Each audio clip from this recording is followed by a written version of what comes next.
Excelente, así nos saludamos y mientras van entrando, ay, qué lindo verte, Tamar. Sí, haciendo un recorrido porque como estoy grabando, estoy con vista de orador, así que no los puedo ver a ¿Cuánto todos todo el tiempo? tiempo. Hola, ¿qué Qué, tal? qué lindo este grupo tan bonito, qué lindo verlas. Ya veo ahí por ahí a Mónica, también a mi adorada Mónica. Bueno, me presento, ahí está Mónica, ¿qué tal? Bueno, damos oficialmente inicio, creo, a este momento rico entre todas. Em, yo hemos pensado, Carolina, que ahora se va a presentar, y yo, que al Perú, a esa ciudad, Lima, le falta un grupo unido desde el amor, qué sé yo, para compartir temas que tienen que ver con el cuidado de el duelo, el cuidado del final de la vida, la muerte a cualquier edad, el cuidado de la vejez, el cuidado de estos procesos que son naturales, pero que no queremos ver, ¿no? Entonces, eh, bueno, yo soy Tisa Martínez, no dije antes, para las que no me conocen, soy tanatóloga, me dedico a eso, acompañar el duelo, acompaño el final de la vida. Y siento, y gracias a la llamada de Carolina, que fue la que me hizo, sí, me picó el bichito de que deberíamos estar juntándonos y hablando, sentimos que trabajamos muy solos, que no comunicamos lo que estamos haciendo, que conocemos de experiencias que se están dando de formación, de eventos gratuitos en hospitales, de temas de cuidados paliativos, que van tres gatos, porque no nos enteramos.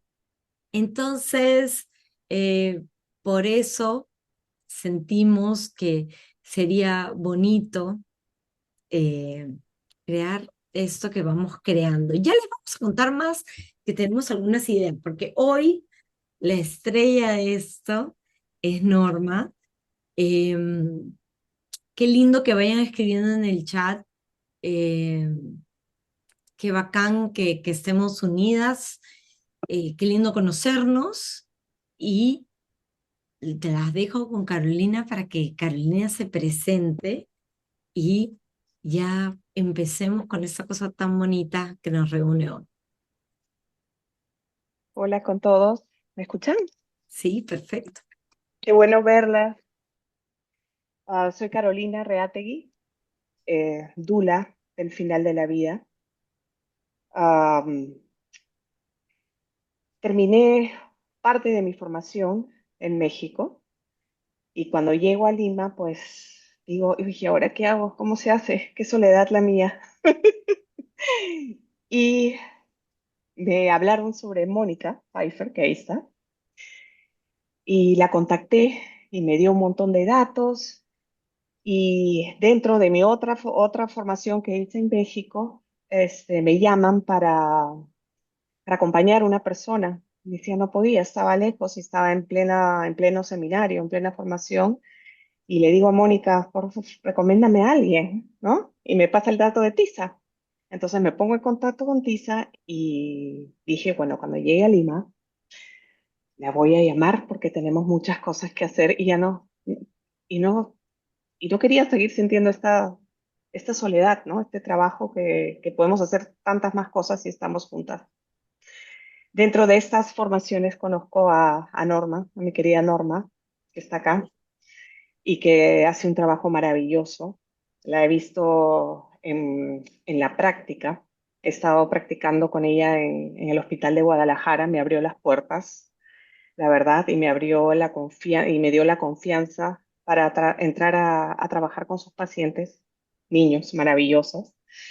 y el aprendizaje fue increíble, ¿no? Y ahora que está Norma acá y que ya me estoy comunicando con Tisa, dijimos, pues, ¿qué tal si finalmente hacemos una comunidad, nos juntamos y por qué no invitamos a Norma a que nos cuente un poquito de lo que hace y toda la experiencia que tiene y el trabajo maravilloso que pienso que a todas nos va a iluminar?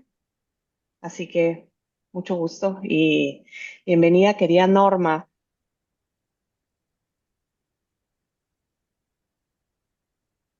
Hola, ¿Qué muchas te gracias. parece, Norma y Carolina, qué les parece si antes de arrancar escuchando a Norma tan bonito, hacemos unas cuantas respiraciones juntas, cerramos los ojos brevemente y nos conectamos a ese afortunado momento juntas? Eh, Podemos cerrar los ojos si quieren, si se sienten cómodas. Tomamos por la nariz, retenemos agradeciendo y soltamos con confianza, como la vida misma, que nos invita a tomar, a disfrutar y a soltar.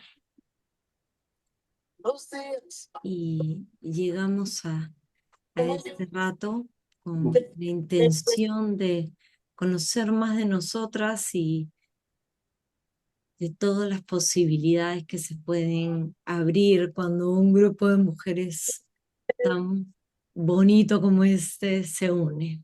Así que agradeciendo su presencia, podemos ir abriendo los ojos y ahora sí, Norma, todo tuyo, el escenario.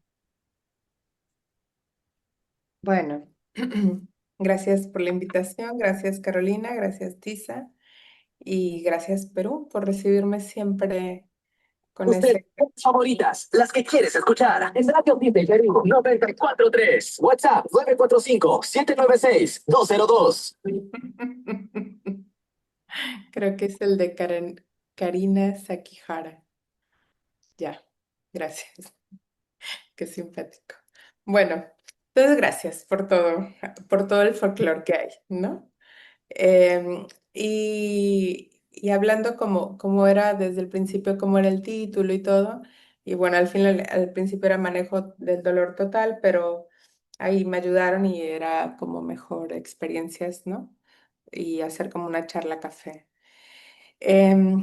Hablando de estas experiencias, a mí me gustaría como reconocer que el dolor total comenzó a acuñarse por primera vez por Cicely Sanders, esta mujer que creó en Inglaterra, en Londres, el Saint Christopher Hospice en Londres, como en 1965 aproximadamente. Ella fue enfermera de la Segunda Guerra Mundial. Después ella siguió estudiando, hizo trabajo social y posterior hizo medicina. Y ella tenía pues como esta vocación por el servicio. Casi, casi ella refiere que ella hacía prácticamente una medicina pastoral. Ella, junto con Elizabeth Kubler-Ross, pues hicieron como un cambio de paradigma en el acompañamiento. Curiosamente son mujeres, sí, como esta parte del maternaje. Sin embargo, creo que ahora hablando con un amigo y Carolina en Suiza, ahora se está invirtiendo también, ¿no? Cada vez hay más interés por ambos géneros, por el cuidado. Y ella fue la primera que acuñó el término de lo que es el dolor total, sobre todo con estos pacientes al final de la vida o en pacientes moribundos. Y básicamente hablar de dolor total tiene que ser como este puente que hay entre los profesionales de la salud y la atención paliativa. Em, y en tanatología y en este proceso dividimos como el morir o esta etapa del final de la vida como parte es la muerte o sea, como tal el proceso de morir, o sea, sí, el proceso donde va disminuyendo, apagándose esta velita, la muerte como tal y el cuidado post-mortem de los familiares y también de ese ser humano que ha dejado de tener sus funciones vitales, ¿no? Entonces, en cuidado paliativo decimos, atendemos al paciente las 24 horas, 7 días, todo el tiempo. Es un cuidado total y activo y también a su entorno social más cercano y familiar y también después de la vida se atienden a los familiares. Entonces, de alguna manera podemos ver este paralelismo que hay entre tanatología, cuidado paliativo, que van siempre de la mano o deberían de ir siempre de la mano, al menos en esta visión holística o integrativa o integral de un ser humano, que no nada más es un cuerpo físico con un sufrimiento. Y la propuesta es que no hay nada escrito. O sea, la propuesta es empezar a observar objetivamente signos vitales, temperatura, todo esto que es tangible o medible objetivamente, pero también empezar a tener como un ojo, un olfato, un oído, a observar y escuchar a esos pacientes. En medicina antroposófica existe un método que se llama la observación goetheana, que lleva un proceso de observar, de ver, de experimentar, de repetir, muy parecido al método científico, pero en este haces como observaciones y preguntas y a veces te las respondes y a veces no. Curiosamente, hablando de Cicely Sanders, ella atendía a estos pacientes moribundos y al principio durante su vida fue altamente criticada porque se enamoró de dos pacientes, ¿no? Uno fue el que le dio como la parte económica y el otro que fue alguien que dijo, por primera vez alguien me vio con todos estos dolores y la crítica más grande es que involucrarse generaba un impacto emocional severo. Entonces, bueno, como estoy en una casa,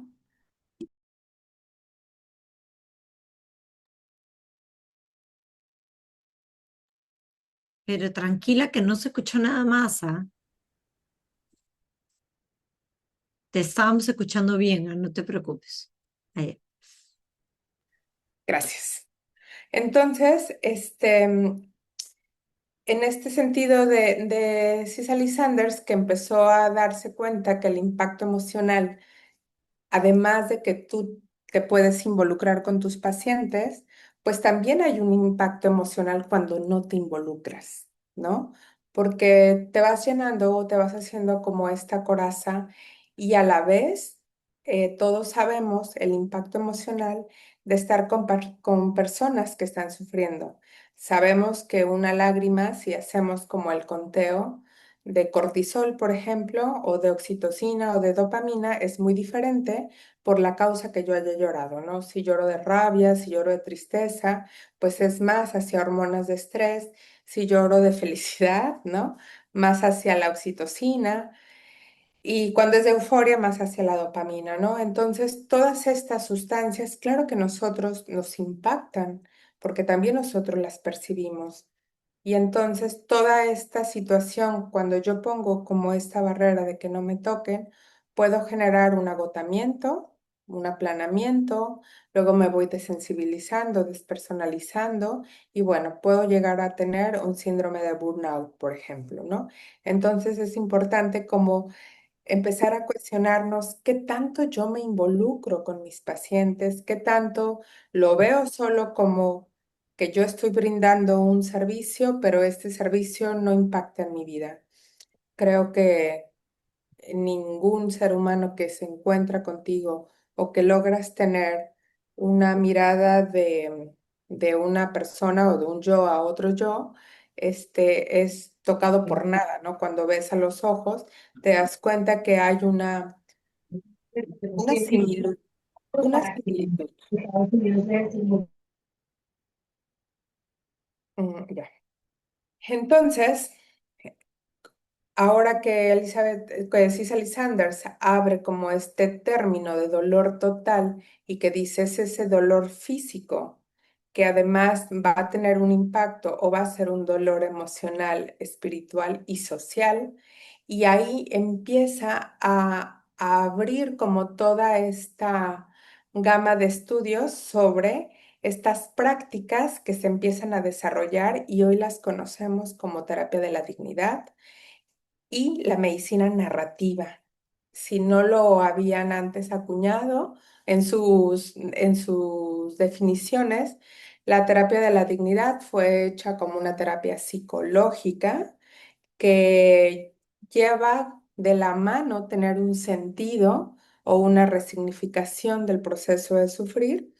Y esto lo vemos mucho también en El hombre en busca de sentido, ¿no? Como resignificar estos procesos de vida de Viktor Frankl, pero a su vez la medicina narrativa, que es lo que más abre Cicely Sanders, es escuchar a ese paciente, escucharlo de verdad, saber qué le duele, qué le angustia, y cuando nosotros vemos esas circunstancias, y en varios artículos, si ustedes le ponen en PubMed Total Pain, por ejemplo, empezamos a ver que disminuimos los medicamentos que son para dolor. Nosotros los llamamos como medicamentos opioides, por ejemplo, y entonces hay una disminución de estos medicamentos cuando es visto el ser humano en su totalidad.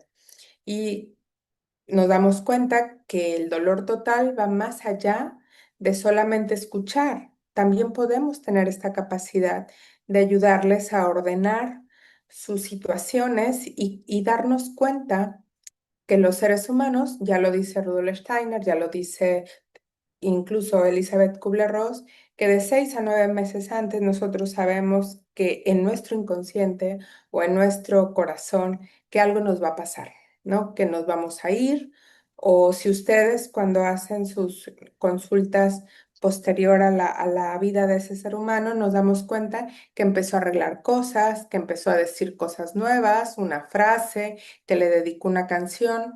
Y yo recuerdo mucho que tuvimos, eran dos hermanos, tenían un síndrome que se llama Wiskott-Aldrich, que ellos tenían como una alteración en la inmunidad, los teníamos que trasplantar en el hospital donde yo trabajo. Entonces se trasplanta, fue exitoso ambos y entonces necesitaba tener como estas consultas de seguimiento porque les damos inmunosupresores. Y uno de ellos, como la mamá nos tejía blusas y nos vendía y entonces ahí sacaba para el camión y entre todos hacíamos como le llamamos vaquita, o sea, una alcancía para que ella pudiera seguir yendo al hospital. Y yo recuerdo que un día la mamá me dice, cuando ya lo teníamos grave en la terapia intensiva, a uno de ellos, doctora, le voy a contar algo porque no puedo sacarlo, ¿no? Dice, "Em, me contó hace 6 meses que por favor trabajara más para que le comprara un traje azul, azul cielo. Y entonces la mamá le dijo, pero ¿para qué quieres un traje azul cielo? Y él le dijo, tú no te preocupes, yo te diré en su momento, ¿no? Y entonces la mamá le creyó, o sea que eso es como algo súper, compró el trajecito. Y una semana antes de que él le diera una neumonía, la neumonía que lo llevó al hospital, le dijo, ahora sí ya te puedo decir para qué lo quiero. Hablé con la Virgen en México, la Virgen, bueno, y en Latinoamérica es algo como, pues muy frecuente tener ahí como esta fe y me dijo que lo iba a usar. Lo quiero que me lo pongas el día que me una con ella.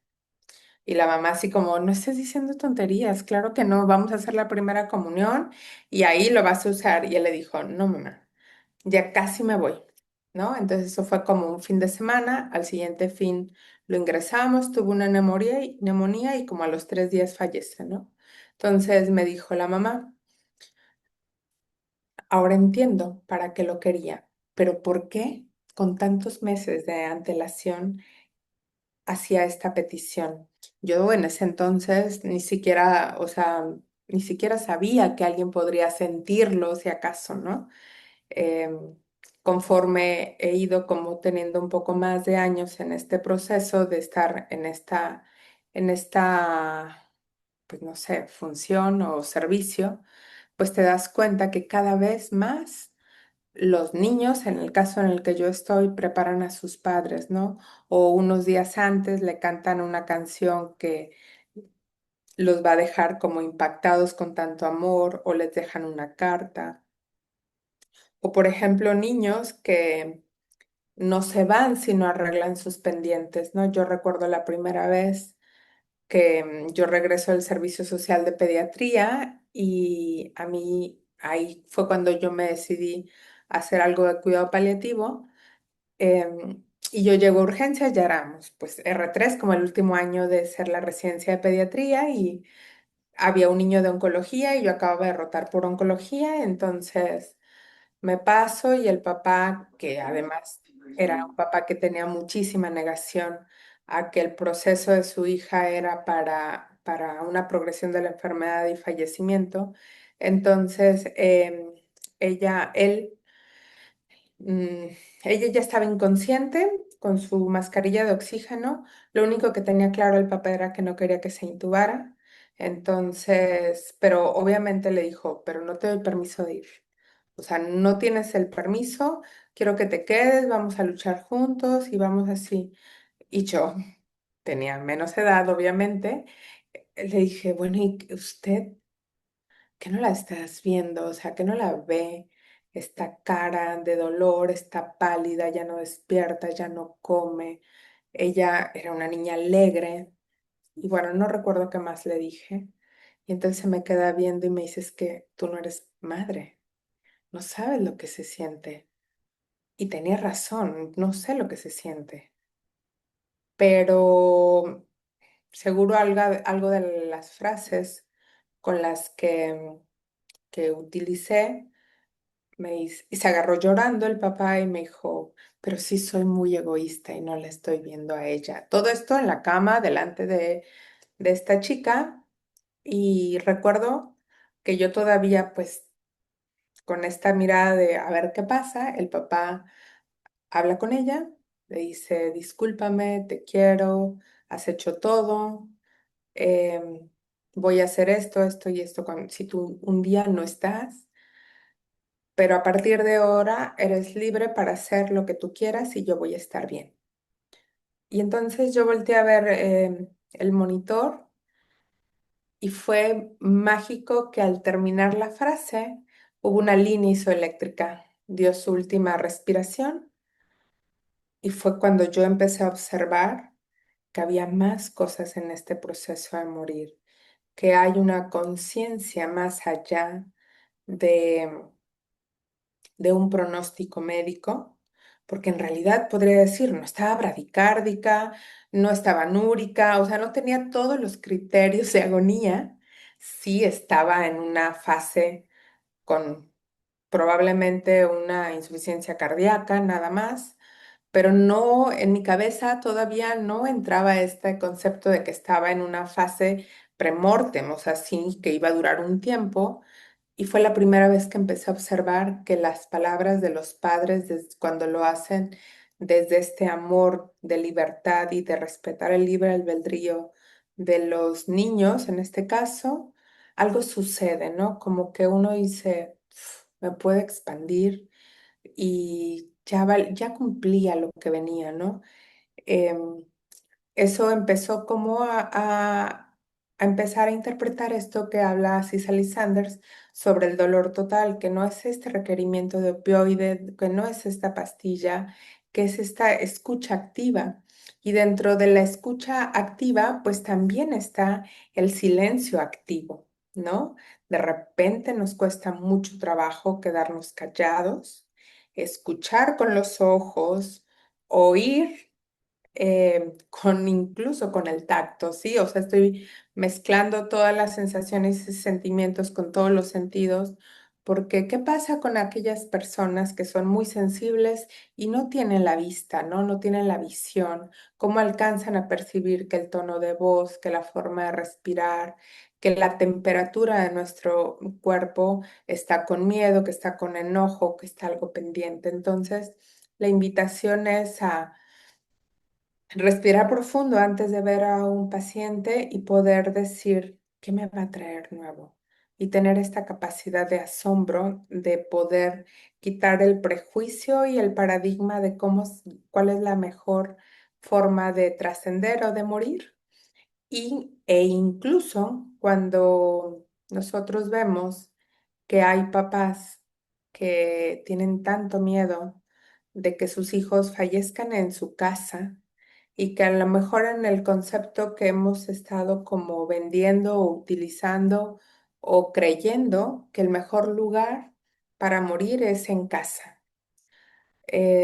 Justo una vez que yo pensaba eso, muy al principio, yo era como una defensora de mandarlos a casa a morir. Y eso me hacía sentir muy orgullosa y bueno, ahora también, pero también me di cuenta que me equivoqué muchas veces y seguiré equivocando. Entonces mandé una niña a Nayarit, a una comunidad indígena, a fallecer en casa y le prestamos un concentrador de oxígeno para que no se ahogara. Y yo quedé de ir a recogerlo y cuando voy y lo recojo me doy cuenta que no había ni luz para poner el concentrador de oxígeno. Y entonces ahí yo me quedé pensando, ¿cómo habrá muerto? ¿No? O sea, ¿cómo yo pensé que era el mejor lugar cuando el mejor lugar tal vez era el hospital? Entonces digo, el mejor lugar fue ese, sin duda, porque ahí fue. Pero ahora me doy cuenta que el mejor lugar es donde los padres estén confortables, que estén confiados de que lo que viene es el proceso más amoroso para sus hijos, en este caso. Entonces, empezar a romper también el paradigma de que el mejor lugar es donde yo creo que es el mejor lugar y empezar a confiar más en esas situaciones que de repente suceden y que hacen que todo lo que tú planeas, nada suceda, ¿no? Entonces, en esta visión de estas experiencias, también nos damos cuenta que muchas veces escuchar cuando ese ser humano quiere que tú estés con ellos o eligen de alguna manera, yo digo que eligen a los médicos, pero también eligen a sus terapeutas. Y cuando de repente no entendemos por qué suceden las cosas, nos damos cuenta, hoy falleció, por ejemplo, un paciente que fue mi paciente por algunos meses, la mamá y yo y muchos del equipo pensábamos diferente a ella. Ella quería la curación física de su hijo, entonces tuvimos que dejar como al paciente en otro equipo de médicos y el día de hoy nos avisan que fallece, pero para todos fue mucha angustia saber que se seguía haciendo para nosotros una obstinación terapéutica, eh, pero cuando pasa el tiempo, o sea, estas horas al menos, te das cuenta que él usó toda su fuerza en todavía ayudarle a su madre a que pudiera ser capaz de ir aprendiendo de la agonía, o al menos eso yo espero, porque la agonía tiene una función y la función es ayudar a los que nos quedamos a entender que ese cuerpo físico ya no tiene las funciones vitales de ese ser humano que solía ser previo a la situación de enfermedad. Y cuando escuchamos de verdad a los papás decir, lo amo tanto, pero deseo y hablo con Dios para que ya se muera, es el acto de amor más grande, pero ese no se podría dar si no hay un proceso de agonía, si no hay un proceso de desgastamiento total de esa corporalidad. Entonces, cuando nosotros empezamos a ver que ya se instala o se instaura la agonía, tenemos que empezar a identificar cómo es la mirada, como esa mirada cuando te ven como terapeuta o como médico, si estás ahí, ve más allá. ¿Quién no ha tenido esa experiencia de estar con alguien que a unas horas o a unos días se va y pueden tener ese contacto de mirada a mirada y seguramente me van a secundar cuando escuchamos o cuando vemos, digo que también los escuchamos de repente, que esa mirada te traspasa y que tú dices, ¿qué hay ahí? O sea, ¿qué hay en esa mirada que no es una mirada hueca, que es una mirada que está llena de un sentido, pero que yo todavía no alcanzo a percibir? Y esa es una pregunta que sigue viva en mí, o sea, ¿qué están viendo? ¿Dónde está esa conciencia? Pero lo más interesante, al menos para mí, es ayudarle a que ese ser humano familiar que está alrededor logre atreverse a tener esas preguntas, logremos juntos poderlos ver cara a cara y ayudarles a que sabemos que cuando está esos momentos cercanos, podamos distinguir si el paciente o ese ser humano sufre o no. Y yo generalmente, como hay dilemas de si lo hidratamos, si lo alimentamos, si es moral que ya no coma, entonces como ayudarles a reflexionar. Por ejemplo, acá en México, pues la mayoría son católicos y saben que antes de una misa o una comunión debe de haber una preparación de un ayuno físico para poder tener esta ofrenda o esta comunicación o esta oración o este diálogo con la fe que cada ser humano profese. Entonces, necesitamos dejar de comer para poder recibir y estar como orgánicamente en una situación de un metabolismo más apacible, ¿no? Entonces, igual cuando nos vamos a morir, tendremos que dejar de querer estas funciones vitales. El apetito ya no es un apetito físico. En realidad yo dejo de tener apetito, empiezo a ser beneficiado por todas estas cetonas o estos productos de desecho del organismo que se me suben a la cabeza y entonces me generan placer, ¿no? Entonces, se los explicamos a la familia que ahora, siempre, inevitablemente al final de la vida, como que si el cuerpo generara más opioides endógenos, pero en realidad es que producimos más cetonas y ese estado cetogénico nos genera calma y por lo tanto el cuerpo ya no es el problema. Ahora nos tenemos que ir, tiene todo ordenado, ya le dije todo lo que tenía que decirle. Llegó el hermano que quería ver, le hizo la videollamada porque ahora tenemos que ser muy creativos y si no podemos romper la barrera de la distancia, pues tenemos las pantallas, algo bueno tienen que tener, ¿no? Entonces empezar a ponerle su música, la música que yo le cantaba, la música con el cual yo lo recibí, si soy el padre o el madre, y cuál era la música que cantaba, hacerle su biografía, ¿no? Y empezarle a recordar cuando fue el abrazo, el beso, la vagancia, cuando corrimos juntos, cuando dejamos de correr. Y en este proceso, cuando uno se enfoca en la cara eh, con los padres, yo directamente les pregunto, ¿cómo lo ves? Y entonces los padres ya no me preguntan a mí si tiene dolor o no tiene, porque ellos están constatando que su respiración es más pausada, que tiene una cara incluso más angelical, que ya si son adultos mayores, hasta incluso las arrugas un poco se desvanecen, en muchos se dibuja una sonrisa, pero indudablemente la pregunta es, ¿te da paz o no verlo? Y entonces cuando ellos logran conectar y dejar un poco este dolor o ensimismamiento de la pérdida o la partida, logran conectar con esa emoción de ese ser humano que sigue ahí vivo, aunque ya no como lo que conocíamos, porque lo que conocíamos ahora vive acá adentro.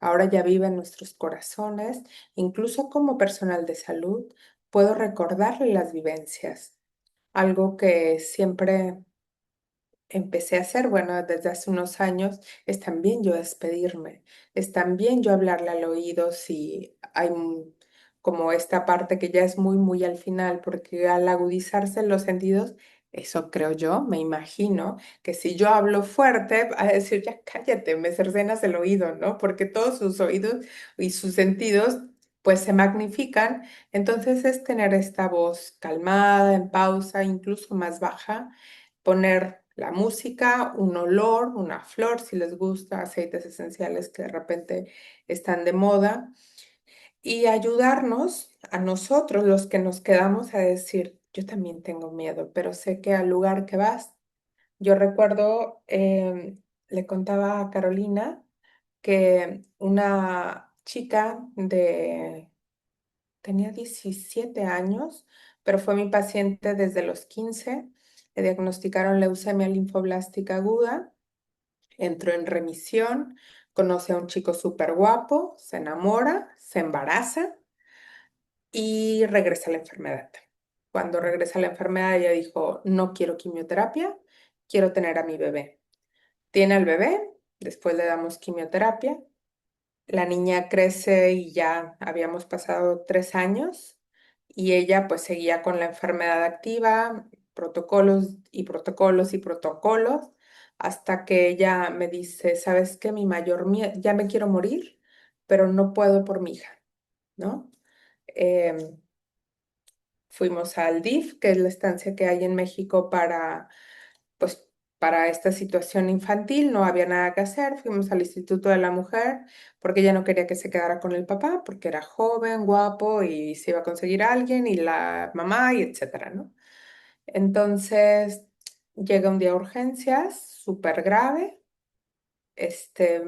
bajo a verla, era una hoja de cebolla, prácticamente palidísima, estaba toda su familia, el papá, la mamá, los suegros y el marinovio que tenía ahí, ¿no? Y entonces yo sabía que tenía ese pendiente y le dije, ¿cómo vas? ¿Lo resolviste? Me dijo, no. Y dije, ah, pues aquí estamos todos, ¿no? Oigan, el pendiente es este. Entonces todos así, y no tenemos tiempo. O sea, lo que menos tenemos es eso. Y entonces él dijo, la niña se queda conmigo. Era justo lo que ella no quería, ¿no? Entonces, suegra, o sea, la mamá de Rosalba se llamaba, y de él se empezaron ahí a pelear, porque además vemos eso. Y el papá del chico le dijo, lo agarra del hombro y le dice, Rosalba se está muriendo, escúchala, hazle caso. Entonces, como que el chico al hablarle a su padre se centra, se pone en el lugar de ella y ya. Le dice, está bien, ¿no? Y yo dije, ay, aquí ya, no tengo nada que hacer, me voy. Al rato bajo a urgencias a ver cómo iban las cosas. Ya no había nadie más que la enfermera. Me quedo solo con ella. Y ya la verdad es que respiraba una respiración y tardaba 2 minutos, 1 minuto y luego volvía otra respiración, ¿no? Y yo me siento así en la camilla y le digo, me encantaría saber lo que estás viendo. Porque era su carita que les mencioné, tranquila, bla, bla, bla. Y para mi sorpresa se sienta, abre los ojos y me ve y me dice una luz. Y yo, con todo el miedo del mundo, dije, ¿qué pedo, no? O sea, ¿qué está pasando aquí? Se cae y yo dije, no, si me habló, o sea, no estoy loca. O sea, sí se despertó, sí dijo algo y nadie lo vio. Entonces dije, bueno, ¿y quién está en la luz? Ya no se paró, pero lo que me dijo me quedé helada. Me dijo, ¿aún la dudas? Está Cristo. Y yo así como que dije, pues nadie morimos solos. O sea, en realidad nosotros estamos en un estado de conciencia muy físico, muy biológico, con los sentidos vitales que logramos conocer al mundo a través de ellos, pero hay sentidos suprasensibles que al no estar en ese momento del cruce del umbral, pues no los vamos a ver ni sentir. Entonces, el dolor total incluye también quitarnos nuestros tabúes a nosotros mismos, O sea, hablamos del dolor total de las personas que van a cruzar el umbral. Pero ¿qué pasa de este dolor total que nos genera a nosotros como seres humanos que acompañamos este proceso? Entonces, creo que realmente es un- como honrar a estos que cruzaron el umbral, poder seguir de pie y también deprimirnos y también saber que somos seres humanos, reconocer esa humanidad, pero reconocer que también hay una gran valentía por estar en esos momentos. A lo mejor esa valentía, el motivo es querer sanar también nosotros, nuestros propios duelos. Pero, pues qué maravilla que sanemos con otros seres humanos a través del servicio.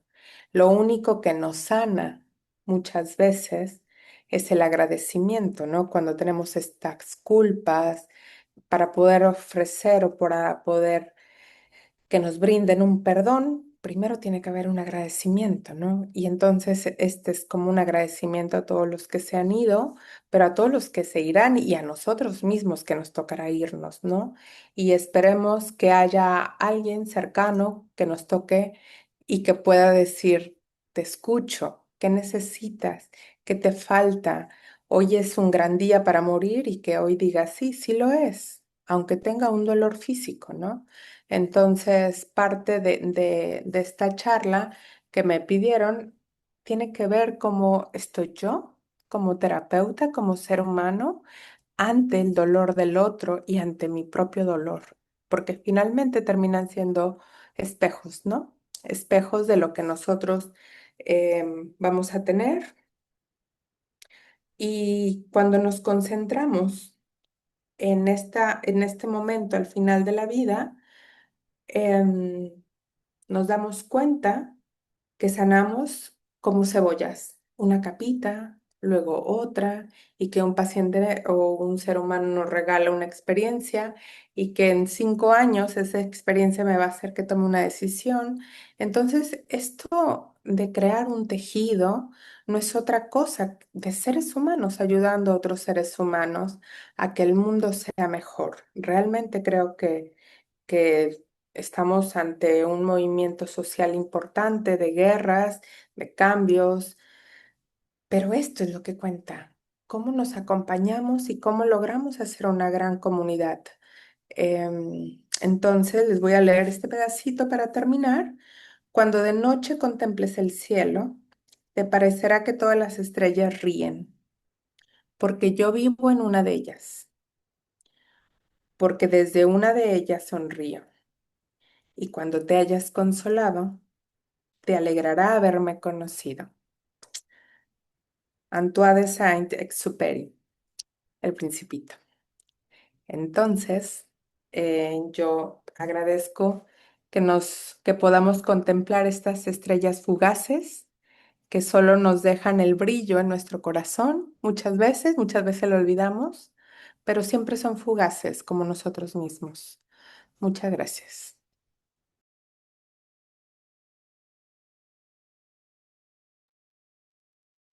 Me quedo un poquito sin la posibilidad de hablar, me quedo muda, gracias. Gracias, vamos a tener la posibilidad de tener a Norma para contestar algunas preguntas, pueden ponerlas en el chat. Escucha, Norma, lo que has dicho es bien conmovedor. Eh, si no hay ahorita ninguna mano levantada, ninguna pregunta del chat, yo tengo una pregunta, así que voy a aprovechar y es... Desde el lugar del tanatólogo, tengo dos preguntas. La primera, ¿cuál es el papel del tanatólogo que no es el doctor como tú, que afortunadamente tienes los dos mundos y, ¿no? Sí, ¿cuál es el papel del terapeuta en el equipo de cuidados paliativos? Esa es pregunta uno, ahorita te voy a decir la otra. Yo creo que es bien interesante porque tiene doble o triple función. Uno es acompañar a la familia y a ese ser humano que se está despidiendo es hacer el puente con el equipo de salud, llámese médico, llámese enfermería, llámese trabajo social, pero además el mismo. Y algo que cuando yo la primera vez que estudié tanatología estaba haciendo cuidado paliativo en Ciudad de México y me metí a un curso de tanatología para aprovechar el tiempo, ¿no?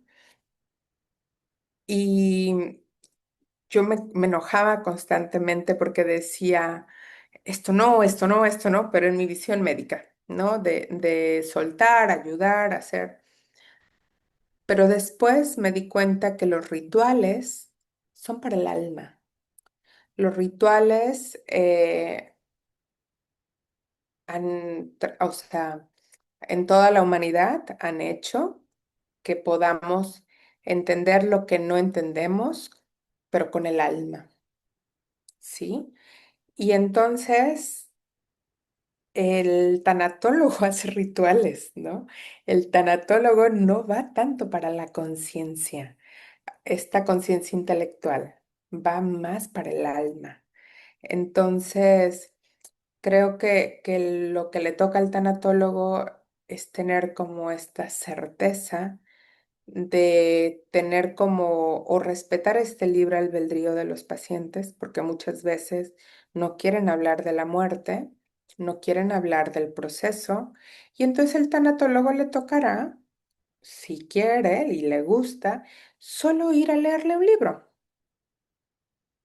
Y entonces se convierte un ser humano en acompañar a otro ser humano. Y entonces tal vez llegue con el médico, que a veces estamos como cerrados de que el paciente se vaya, y le regala un libro. O sea, tiene que tener la suficiente creatividad y autoestima de decir, yo soy un ser humano capaz de ver al otro ser humano, reconocer sus miedos y entonces sentarme al lado con mi té. Y me toca tocarle la mano, darle el masaje en el pie, en el dedo gordo, o cantarle una canción, mis talentos que yo pueda ofrecerle, ¿no? Entonces, creo que es el ser más dinámico que hay en el equipo y multifacético, con una capacidad creativa para poder ser el que una estos mundos. Gracias, me has contestado las dos preguntas yo. Gracias, gracias. Em, Podemos abrir la posibilidad de que haga unas preguntas. No queremos retener tanto a Norma, pero antes de arrancar, que quizás sean algunas preguntas, veo con mucho agrado que se fueron uniendo otras personas que quizás no escucharon este impulso que tenemos Carolina y yo de hacer sólido, un grupo sólido de personas que unidas con el amor, que realizamos el mismo oficio y que lo estamos haciendo de manera muy solitaria, porque o no nos conocemos o no compartimos, hay charlas, hay cosas que son incluso a veces gratuitas, que la gente no va porque no se pasa la información. Queremos armar esta comunidad. Tenemos varias cosas pensadas, con Carolina ya les iremos contando. Así que la invitación, luego de haber escuchado esta espectacular charla de Norma, que la amo, es que si se mantienen en el chat es porque les anima construir algo genial juntas. Y que si salen de ese chat, las vamos a respetar y querer igual. O sea, siéntase libre. Esto es libertad total. Esto es desde el cariño. Así que había una mano levantada, por favor, que haga la pregunta. Creo que era Karina, no sé. ¿Quién quería hacer una pregunta? Yo, Sí, Erika, Erika. sí, me suelen decir también Karina. Bueno, primero, gracias Norma, gracias Tisa, Carolina, ya te escucharemos en un ratito. Yo más que pregunta, estoy con una curiosidad personal que me late en el alma hace buen rato y te escuché lo último que has dicho a partir de la pregunta de Tisa y me parece que estoy sintiendo este llamado de acompañar personas a partir de la experiencia con mis papás, que los dos están en un periodo neurodegenerativo en diferentes estadios y diferentes demencias. Y lo vivo desde una aceptación y de esto que has dicho al final, de que el tanatólogo es un ser muy dinámico y multifacético y muy creativo, me pasa en el día a día con ellos. Yo me sorprendo de las cosas que soy capaz de hacer y no sé de dónde vienen, pero cuando lo veo, digo, qué lindo, porque estoy en ellos y ellos me dicen qué hacer, pero sin decirlo, ¿no? Entonces, me pregunto si es que realmente, porque yo hablo de esto con ustedes ahorita y siento que se me enciende todo mi ser y no sé cómo decirlo, siento un llamado tan fuerte que quiero tirar todo a la borda y dedicarme a esto, más o menos. No solo que me llena a mí de plenitud y felicidad, sino que le veo la carita a mis papás en sus estados y veo lo que pasa en ellos y yo alucino. O sea, que respondan con la cabeza, que me muevan una mano o el pie, o que jueguen a cosas que ya no podían. Yo alucino esa reacción. Entonces, ¿qué es eso que estoy sintiendo? No sé si les pasó al inicio a Creo, ustedes. creo que es la conexión que hablaba con Norma y además yo siento, y perdón Norma que me meta a comentar antes que tú, siento que uno nace ya con eso, uno ya lo tiene dentro, entonces no sé si Norma quieres comentar algo al respecto. Sí, fíjate que creo que, bueno, muchas de esas respuestas a mí me las ha dado la antroposofía, ¿no? La medicina antroposófica me ha dado como esta certeza de ponerle un poquito más conciencia a estas emociones, que por cierto luego Carolina nos puede hablar de que va a haber un curso en el CMA, y a ese yo le llamo entusiasmo, y ese entusiasmo es Dios en mí. Eso significa la palabra entusiasmo. Cuando uno dice no soy yo, sino Dios a través de mí, uno empieza a entender que no es uno y que este tejido eh, se va creando, pero tiene que haber como un aprender del método, o sea, tiene que haber un estudio práctico, académico, para no desbordarnos con el Mm. entusiasmo, porque también eso puede ser un poco disfórico o eufórico, ¿no? Entonces, creo que combinar la ciencia del espíritu es como una forma muy aliviadora, ¿no? Muy sanadora. Entonces, con tener esta velita y ayudar a que no sea una llamarada, sino que sea esta luz tenue que invite siempre a estar y que sea sostenida y mantenida, ¿no? Entonces, ¿cómo hacer esta medida? Pues hacer, no sé, maestría, diplomado, whatever, lo que ustedes necesiten, pero siempre con un acompañamiento, este, sí, un acompañamiento en comunidad es mucho, mucho mejor. Súper, gracias.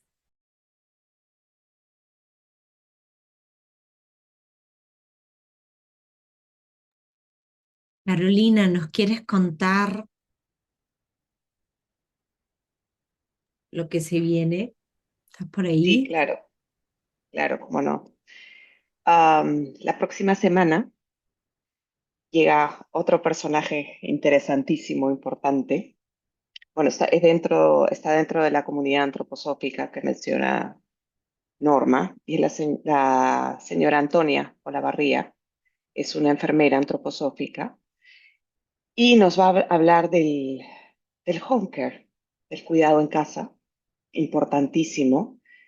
Y justo, Erika, es esto, es como a este entusiasmo darle conocimiento y darle herramientas para que no se quede ahí, que no se vaya a quemar, sino que podamos acompañar mejor y con más seguridad y con mayor conocimiento, ¿no? Antonia nos va a dar una charla también aquí por Zoom, nos va a regalar una charla así como Norma y estamos viendo la posibilidad de que dicte un curso, una formación de home care acá en Perú. No tienes que tener ninguna formación dentro de un tema de la salud, ni ser médico, ni enfermera, ni terapeuta, pero y las cosas que nos va a enseñar son cosas muy prácticas y que cualquier persona puede hacer, ¿no? Entonces vamos a tratar de armar este curso aquí en Perú para que ella venga. Hay módulos presenciales y también a través de Zoom, algunos. Estamos viendo cuánto duraría, cuántas personas, vamos a ver, entrarían o no, pero ya les estaremos contando y ya la conocerán pronto. No sé si alguna tiene alguna otra pregunta.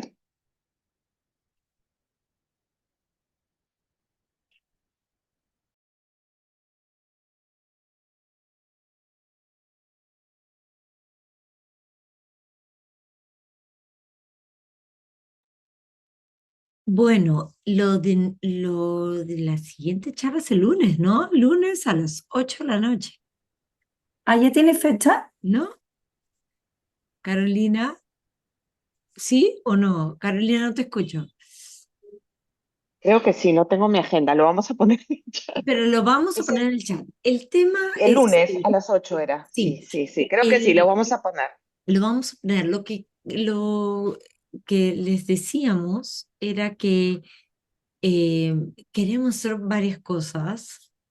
Ya se vienen cosas bacanes. Manténganse en el chat las personas que realmente quieren sumar a esta red de apoyo sin compromiso, sin costo, desde el cariño, para sentirnos acompañadas, para poder cruzar lo que estamos haciendo, para poder hacer preguntas, para poder decir, oye, ¿dónde tomo tal formación? ¿O qué más necesito? ¿O necesito derivar a esta persona? ¿O yo no voy a estar? En fin, ¿no? De la misma manera que de casualidad Carolina me conoció, creo que podría ser una linda plataforma para apoyarnos, ¿no?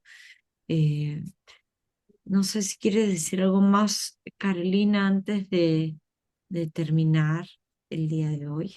Pisa, no sé si yo podría. ¿Cómo estás? Habla Mari Delgado. ¿Qué tal? Claro, Mari, di tu pregunta, por favor. ¿Me escuchas? Sí, Hola, ¿cómo estás, Pisa? Qué gusto saludarte y a todas. A todos, no sé si habrá uno que haya visto. No sé. Pero me parece súper interesante en que podamos juntarnos, realmente trabajar estos temas intenso, ¿no? Es intenso para uno como terapeuta, o sea, como la que trabaja, y también por situaciones personales que uno puede vivir, como una de las compañeras dijo, ¿no? Está viviendo todo el proceso de su mamá, de su papá, yo también lo estoy haciendo con mi mamá, con mi hermana, además, acompañando. A mí sí me gustaría, y de repente podría sugerir eh, que también sea un momento en donde podamos hablar nosotras y comentar nuestras propias experiencias, ¿no? Porque a veces, como tú dices, lo que dijeron de que debemos de siempre tener un acompañamiento me parece genial, porque realmente no sé si les pasa a ustedes, pero una termina agotada, ¿no? Cuando haces un acompañamiento. Bueno, yo soy psicóloga, trabajo en un hospital, trabajo en el área de VIH y en el área de ginecología. en el área de ginecología, una de las cosas que más me gusta o me agrada trabajar es el tema de duelo perinatal.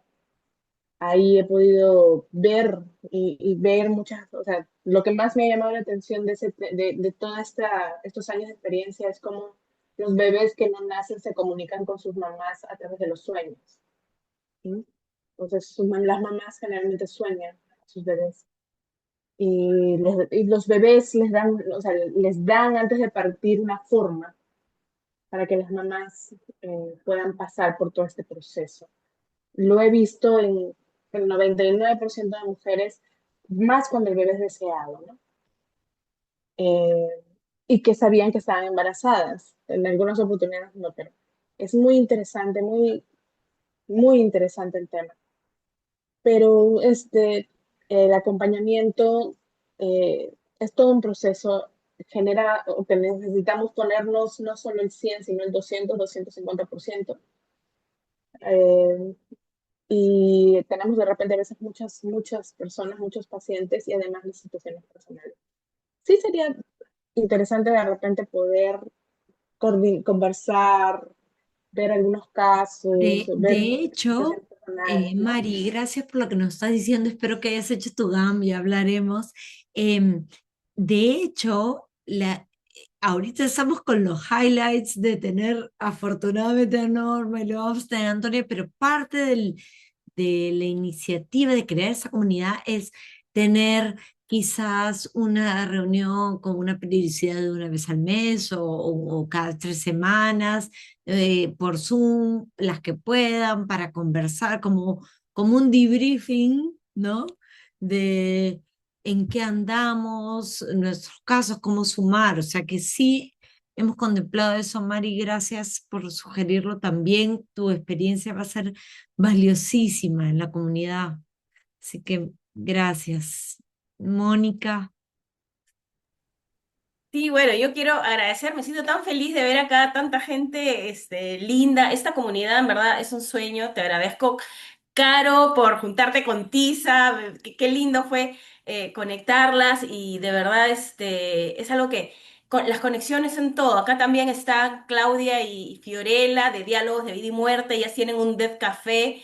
Está Eva, que es pediatra y que está con todas las ganas de abrir bueno, en su hospital, la unidad de cuidados paliativos. Y de verdad que es una comunidad que nos mueve todo y me identificaba mucho hace muchos años con Erika cuando hablaba de esas ansias, es pasión, eso que se siente y yo lo he sentido y es dejarse llevar por eso y si lo estás sintiendo, por ahí es. Eso es lo que quería decirle a Erika, me encanta escucharla.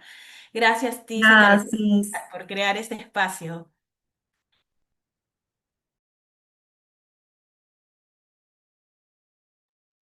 Y no te presentaste, Mónica, porque en algún momento quizás otra visita de Norma le va a gustar conocer esta iniciativa del primer hospice pediátrico, bueno, primer hospice, punto, de este país.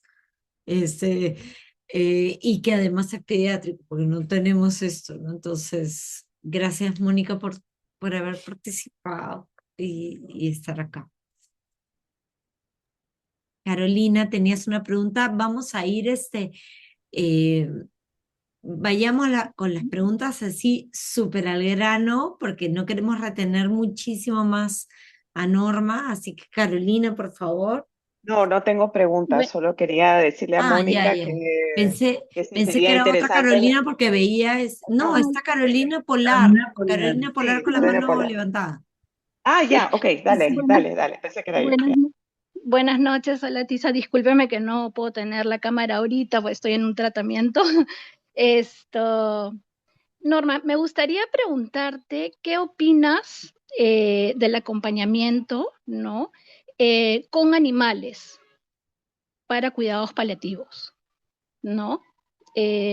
¿Cuál es tu opinión? Y no sé, Tisa creo que sabe que yo sí soy muy del lado de los animales, les cuento un poquitito. Me he especializado en duela del alma, sobre todo para acompañamientos con animales. Es más, mi tesis fue la importancia del acompañamiento, la importancia del apoyo de los animales para el tanatólogo. Y bueno, me estoy dedicando a eso y sí me gustaría de repente a ver, una opinión también. Porque acá en Perú recién se está abriendo eso, ¿no? Eh, y bueno, esa era mi pregunta. Gracias. Hay mil información de terapia asistida con animales, ¿no? Y es como uno lo ve, ¿no? Cuando yo no soy tan fan, pero, o sea, por situaciones personales, pero cuando van al hospital, siempre son bienvenidos. Y, y ahora, por ejemplo, lo que hemos estado haciendo en el lugar donde trabajo es empezamos a hacer una iniciativa donde pase su propia mascota. O sea, porque hay estas terapias asistidas con animales que son perritos o son caballos incluso, em, como ya parte de un equipo, ¿no? Y es el de diario y toda esta situación. Sin embargo, también hemos observado que hay un vínculo que tú haces con tu mascota y ese vínculo es indisoluble, ¿no? Entonces, hace poco un niño quería un caballo, y montar un caballo y montar un caballo y lo que hicimos fue que alguien de los voluntarios tenía un pony, lo bajamos de la terapia intensiva porque no nos dejaron subirlo al hospital, entonces lo bajamos en el área de las urgencias. El niño que estaba realmente, pues prácticamente no despertaba, estaba un poco ya agónico. Cuando le pusimos la mano en el caballo, o le pusieron los papás y lo subieron al caballo, despertó y se sonrió. Entonces, como esta conexión que hay tan pura, como que nos nutre el alma y nos da este impulso y esta fuerza, y esas son de las imágenes que creo que, por ejemplo, para estos papás, que decían, yo le prometí que lo iba a vestir de charro y lo iba a subir a su caballo y que decimos, uff, fallece en estos días y no va a ser posible. Y por eso decía, cómo esta creatividad puede decir, ¿quién tiene un traje de charro para un niño de tal edad y quién puede traer un caballo? ¿No? Entonces, estas situaciones con estos animalitos que pueden como incluso hasta absorber este sufrimiento, creo yo, no sé si estoy en lo correcto o no. Y también sus propias mascotas las hemos metido en mochilas, a veces cuando se ponen un poco loquillos ahí, depende el turno, el subdirector, o sus propias mascotas. También hemos em, mandado con delfines, por ejemplo, en el parque nosotros tenemos un lugar que se hace La Mágica, entonces a nadar con delfines. Entonces, creo que el amor se puede expresar en cualquier reino, ¿no? Hasta en el reino vegetal a través de una planta, una flor. Entonces, esos son como nuestros simbolismos que nosotros tenemos, pero al ser un animal, al ser un ser vivo que puede generar una mirada y que en esa mirada uno puede encontrar también esta complicidad y poder decir, qué rico es abrazar a una mascota, cómo me relaja, cómo baja mi ritmo, cómo baja mi dolor. O sea, pues es esto, ¿no? ¿Cómo hacemos comunidad? Y hay un autor que se llama Cal Koenig que habla, y San Francisco de Asís, o sea, hablan de los seres animales como hermanos, ¿no? Entonces vale la pena como volver a leer a San Francisco y leer a Cal Koenig. El título se lo paso a Caro y a Tisa, pero es Hermano Animal o algo así, pero no traigo bien el título, es editorial antroposófica. Este, y cómo los animales también nos ayudan a cumplir nuestra misión, pero también la misión de ellos en la tierra, ¿no? Eso es lo que te podría decir y es un súper sí, claro. Muchas gracias, Norma, y gracias por el espacio también, Tisa y Carolina. Gracias.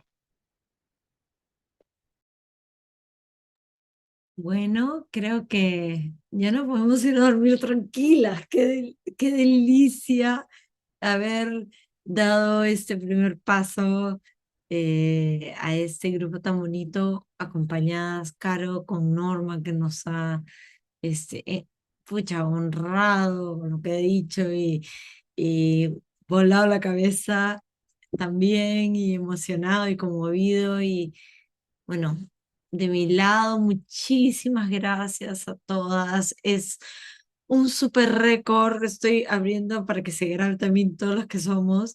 Este, cuando hablaba con Carolina decía, se han inscrito un montón, pero mira, con que vayan 8, con que vayan 10, estamos genial. Y somos ahorita 40, pero hemos estado 47 personas en este Zoom. Muchísimas gracias. Muchas Gracias a gracias también. ustedes por lograr esta junta. Gracias a todas. Gracias, Norma. Es maravilloso escuchar a un médico hablar así. Realmente no pasa esto. Es una maravilla, de verdad. Muchísimas gracias. Estamos muy agradecidas, todas. Y hasta pronto. Envíennos la invitación del lunes, please, que yo De quiero todas ir. maneras, de todas maneras.